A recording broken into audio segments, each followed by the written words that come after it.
All right. There seems to be a little bit of confusion on how to go from the fidget spinner portion to including caps and then turning it into an assembly.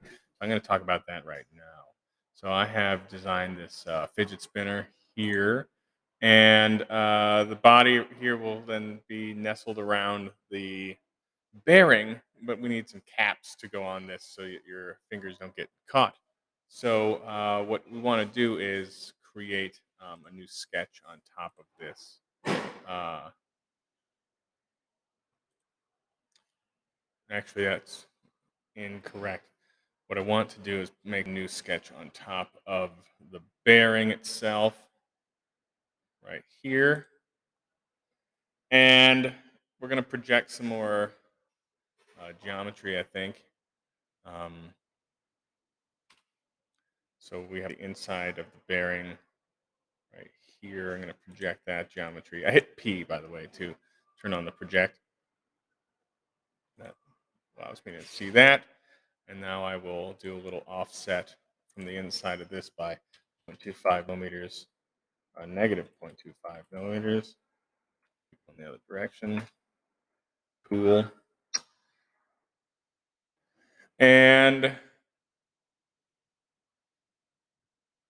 probably good for now. So I have this circle here.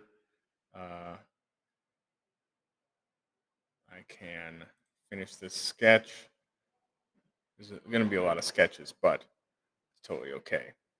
So now I have this inner circle that I can extrude down and make sort of the inside portion of the cap that would fit inside of the bearing.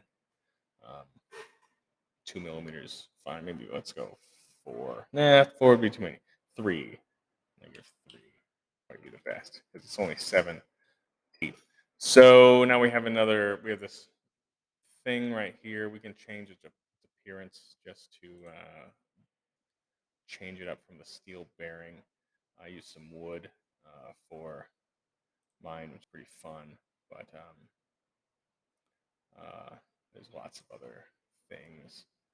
Uh, Gemstone. Let's make it jade. That's very interesting.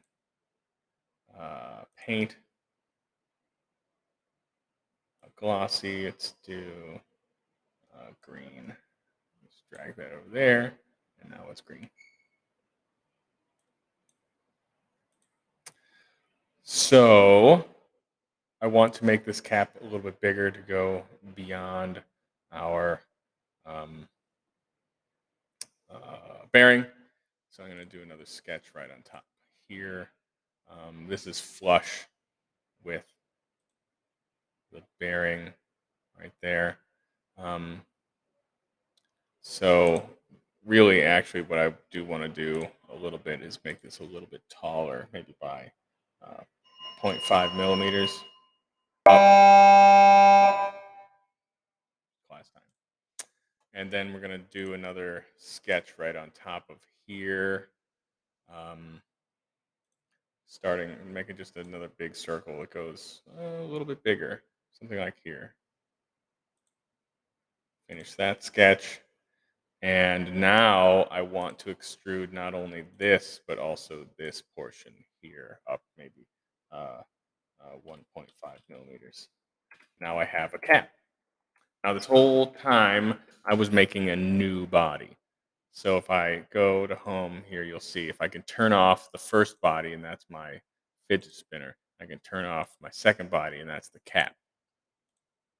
I have these two bodies, right? You can always rename these bodies, by the way, by double clicking uh, once slowly. Uh, Spinner body. Name that one. I can name this one the cap.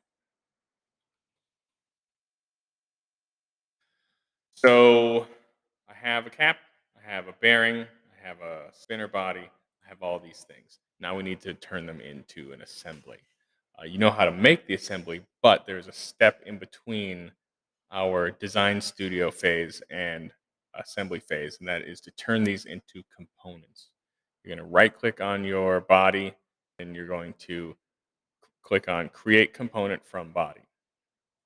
And you need to do this for each of these components.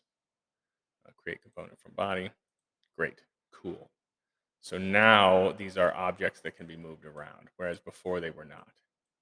Um, you can even, I believe, copy and paste, make duplicates of these things. Because like with the cap, I want two of. Um, I can make more of them. Copy and then paste, and now I have two of them, and I can put them somewhere else. So I have a cap for the top and the bottom. Okay, that's it for turning this into assembly. Once you're done here, you can start doing the joints to make them behave the way you want them to.